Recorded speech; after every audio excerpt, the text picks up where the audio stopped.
to the channel Acharya Ji Online. Please subscribe the channel and press the bell icon. मैं कुमारी जया आचार्य जी हिमांशिका हिंदी की इस कक्षा में आपका स्वागत है। आज हम लोग जो पाठ पढ़ने जा रहे हैं उसका शीर्षक है उदंतपुरी ने देखा। अब आपके मन में यह प्रश्न आ रहा होगा कि भाई उदंतपुरी खुद व्यक्ति नहीं, फिर ये देख कैसे सकता है। तो बच्चों, उदंतपुरी एक जगह का नाम है और उदंतपुरी में जो कुछ घटनाएं 1198 ईस्वी में घटी, उन्हीं घटनाओं का वर्णन इस पाठ में हुआ है।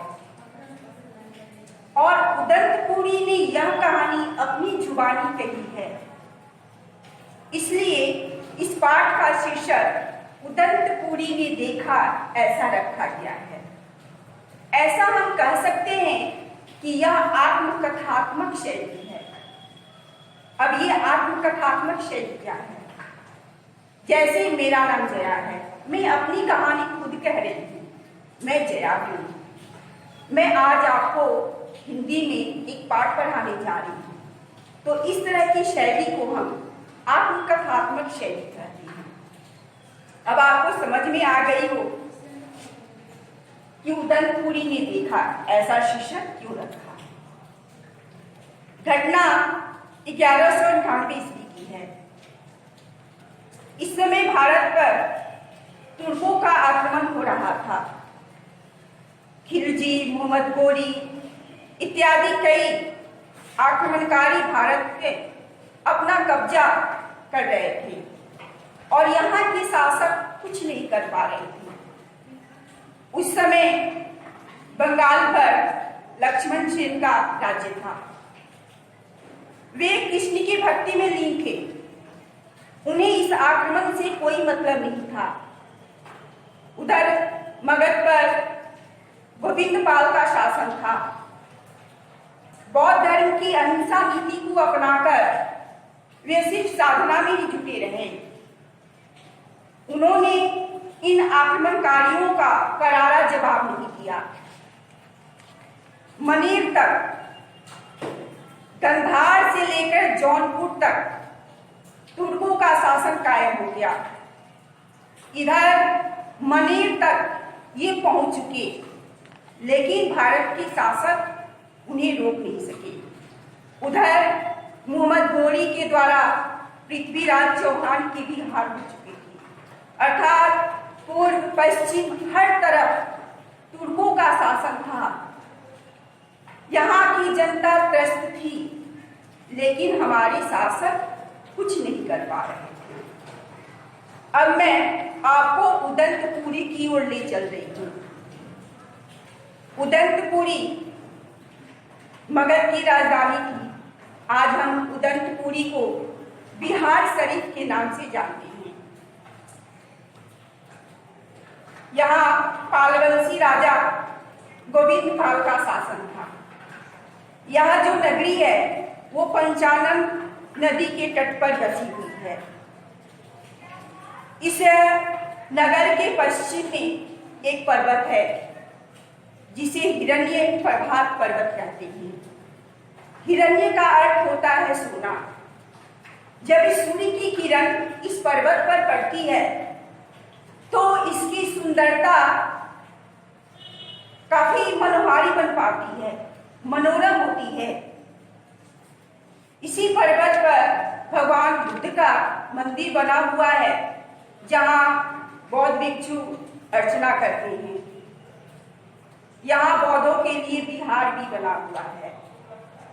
उदंतपुरी के पास एक महाविहार था, जिसे हम नालंदा विश्वविद्यालय के नाम से आज जानते हैं। तो किस तरह खिलजी के आक्रमण से उदंतपुरी जो है वह ध्वस्त हो जाती है और वहां के राजा कुछ नहीं कर पाते हैं, इसका वर्णन जो है वह इस पाठ में हुआ है। इख्तियार बिन बख्तियार खिलजी। लगातार आगे बढ़ता जा रहा था। पाटलिपुत्र तक वह आ गया, लेकिन वहां के राजा गोविंदपाल को इसकी तनिक भी चिंता नहीं रही। वे सिद्ध साधना में लगे रहे।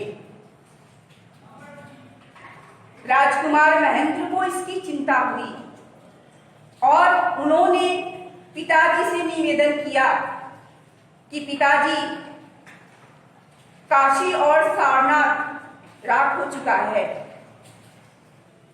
तुर्क वहां अपना पैर पसार चुके हैं, अब हमें सचेत हो जाना चाहिए। इस पर गोविंदपाल अपना विचार देते हैं और कहते हैं, पुत्र, यह जरूरी नहीं कि हिंसा का जवाब हिंसा से ही दिया जाए। ईश्वर पर विश्वास रखो, सिद्ध साधना पर विश्वास रखो, दिव्य शक्तियों पर विश्वास रखो, हमारी रक्षा हो जाएगी। अर्थात वे सिद्ध साधना पर ज्यादा विश्वास करते थे। अपनी सेना को उन्होंने सशक्त नहीं बनाया, क्योंकि बुद्ध की अहिंसा नीति का पालन करना वे अपना परम कर्तव्य समझ रहे थे। जबकि तुर्क आक्रमणकारी जो थे वो लूटमारी की नीति को अपना रहे थे। वे बड़ी बेदर्दी के साथ लोगों को मारते हुए, उनका दमन करते हुए आगे बढ़ रहे थे। लेकिन हमारे जो राजा थे, जिन्होंने अहिंसा नीति को अपनाया था, अपनी सेना को सशक्त करना उचित नहीं समझा। कुमार महेंद्र पिता की इस नीति से सहमत नहीं थे। जब उनके निवेदन का कोई भी प्रभाव गोविंदपाल पर नहीं पड़ा, तो उन्होंने अपने सेनापति शक्तिपाल को सेना एकत्रीकरण का आदेश दिया। गांवों में उन्होंने युवकों को यह संदेश भिजवाया कि हम आक्रमणकारियों का जवाब देंगे। युद्ध का जवाब युद्ध से होना चाहिए।